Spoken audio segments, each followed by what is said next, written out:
Hello there, we have another Christmassy themed video today, and today we'll be taking a look at all the Christmas decorations that I've made.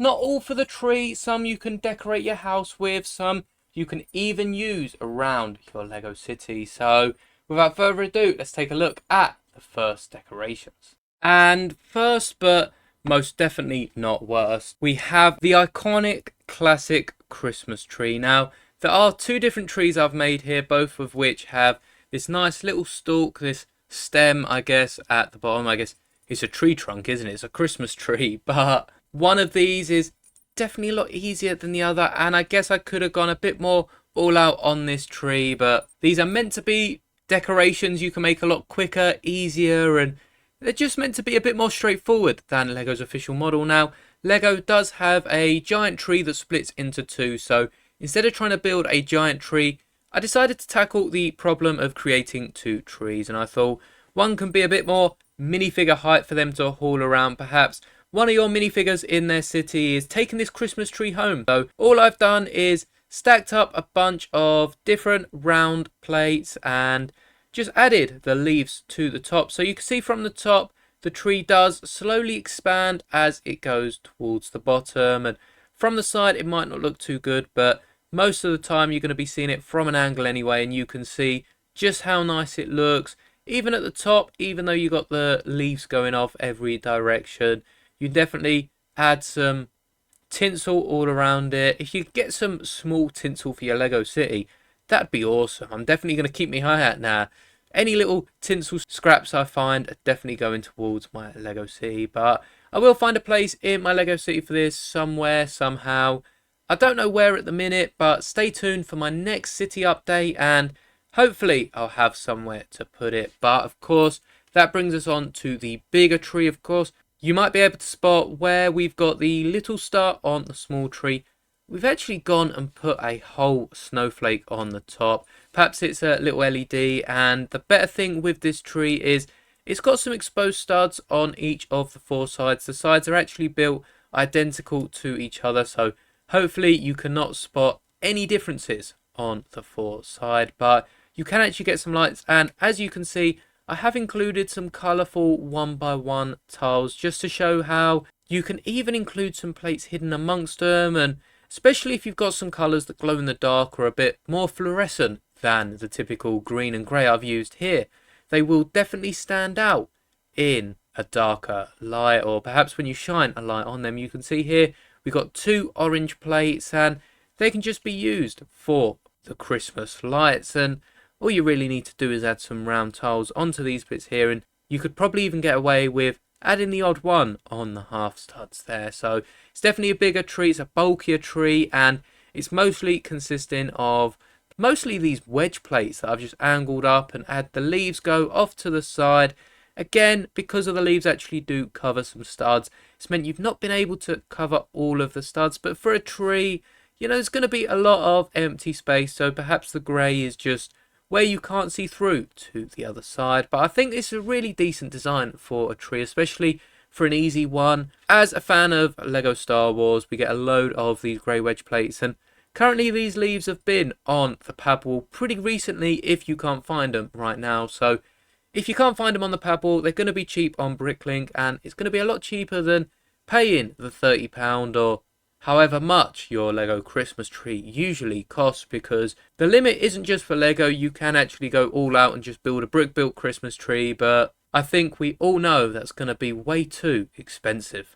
But these will be going into my Lego city at some point. Stay tuned for the next city update and subscribe so you don't miss out. And the next decoration is another traditional Christmas decoration. Of course, it's the wreath. You can't not have a wreath, especially if you've got a hook already on your bedroom or something.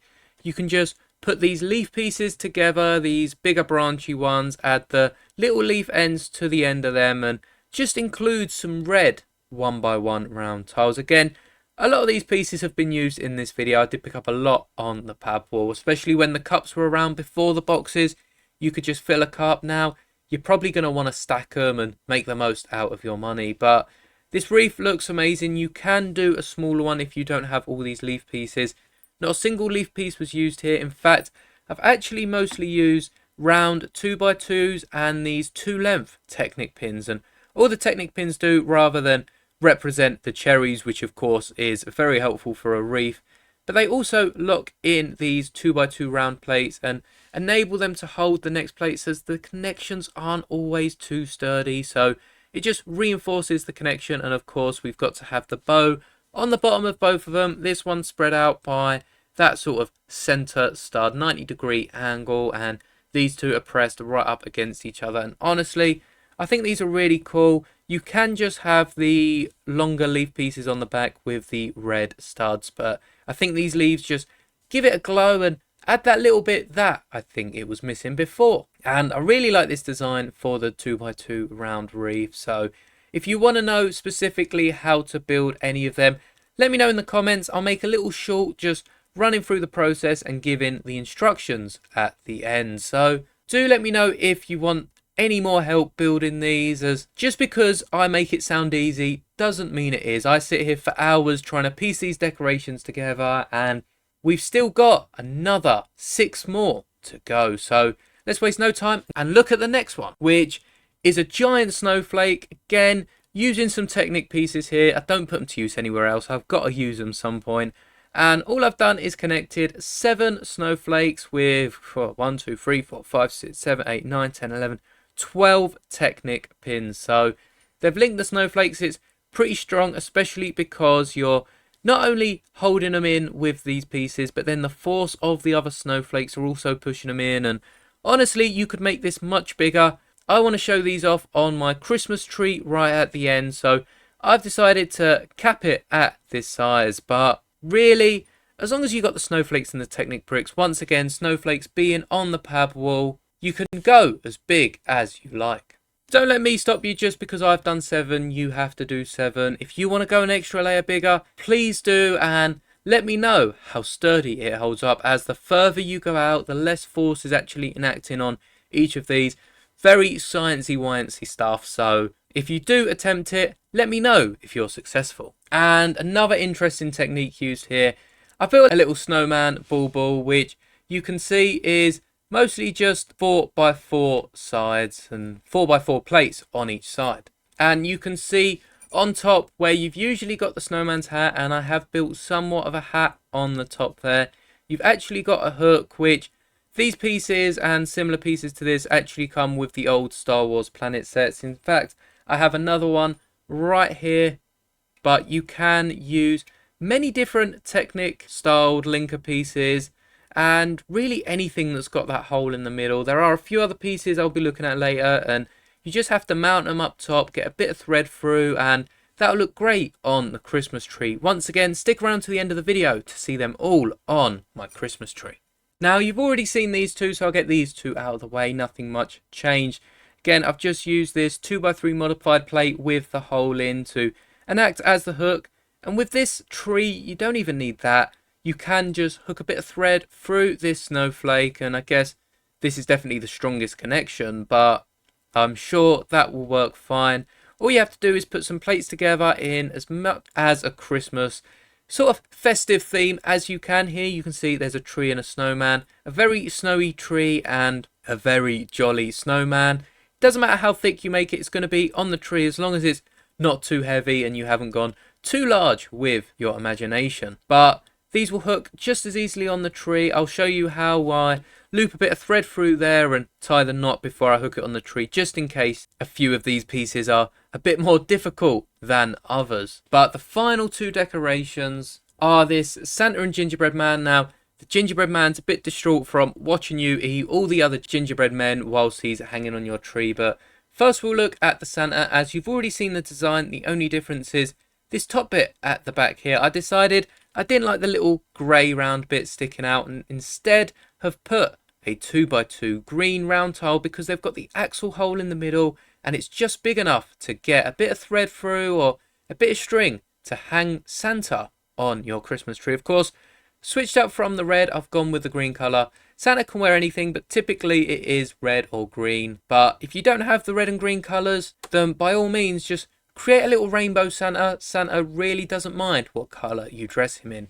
Now for this Gingerbread Man, I've used a similar technique with the 2x2 round tile at the top and given him a dark red Santa hat just to match my own. Now, he does look a bit shocked and he's a bit unsure how he feels about being hooked on your tree watching you eat all his brothers and sisters. But this gingerbread man, unlike Lego's official gingerbread men, which actually I have bought my mum, so I'll show them off right at the end of the video. But for now, this gingerbread man does have full flexibility and can be posed any which way. Perhaps he is completely outraged at all the gingerbread crumbs you've left laying around, or he's probably just doing a star jump or some sort of giant somersault. We've got some 3 colour buttons there just to make him stand out and add a bit of colour to the tree. But now it's time to add a bit of thread to all of these decorations. Well, perhaps not for the Christmas trees, but I do think they are a really neat design that you can add to your Lego city.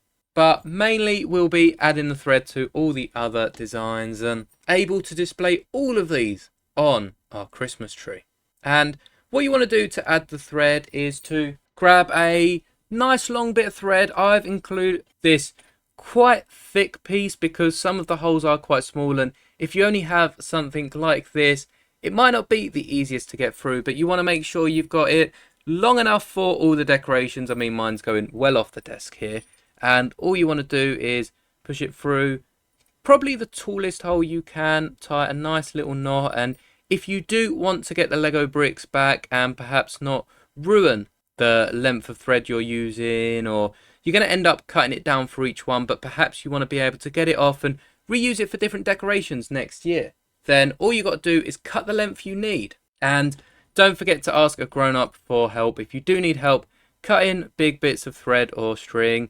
This works with anything from this thickness to even a little sewing thread, no matter what you have lying around. And if you don't have it lying around, go to your local sort of bits and bobs store, and chances are they'll have some thread in there that you'll be able just to pick up. It's nice and cheap, and then you can use it for plenty of other projects. But you want to double knot it using the bunny ears technique, or however you tend to double knot things. And the reason you want to create that double knot at the top with the bows is because once the Christmas festive season is over and you aren't going to be putting these away to use next year, you just got to pull one of them threads, it will undo the knot. You've got that lovely bit of string for perhaps next year's decorations. You can put that away and all the Lego goes back to wherever you keep your Lego. So it also creates a nice little design on top, as you can see, and we just want to do this with all the decorations, and then I'll show you them on the tree. And just to show you how I am putting it through the snowflake here, the snowflake does have 2 sides to it. One's a bit more open than the other. You just want to thread it through the open hole, and if you have something to poke it through, it does make it a bit easier. But if not, you just got to sort of twist it up, make sure it's nice and firm, poke it through, and then there we are. It will eventually go through. It did take probably about 30 seconds, so I'm not sure if I kept that full clip in, and it does sort of fray the end. But once again, you knot this up and add the nice little bow at the end. The only difficulty you might find is with the half axle holes, which definitely you're going to need to just get something sharp, perhaps even the tip of a pencil. Put the end of your material right to the end. Just use the tip of a blunt pencil, push it through, and make sure you're pulling it out the other side. So as you can see on your screen, I'm going to quickly show off the 3 official Lego gingerbread men that my mum has made, as they are really interesting builds because you get to build them exactly how you want. I mean, there are quite a few ideas in the booklets, and by the sounds of it, it's similar to the creative brick boxes that Lego do. Here are my decorations on our Christmas tree, mine and my fiance's, and they actually look quite good next to all the other decorations we've got on it. It's quite a red and gold theme on our tree, so I guess most of the red pieces do help blend in. You can see the snowman bauble, the Christmas tree, even the snowman and gingerbread man down here. I mean, the gingerbread man is just hanging for his life, and I really liked that shocked expression on his face. You can flip the smile upside down, and make it look like he is actually happy to be there. But I had to hang up the custom minifigure that my fiance printed. That is now a solid Christmas decoration. We'll be getting that out every year. But I think next year I'm going to have to go all out and buy a tree just for the Lego decorations. But that's all in today's video. I hope you enjoyed. Drop a like if you do. Don't forget to subscribe. And may the bricks be with you always.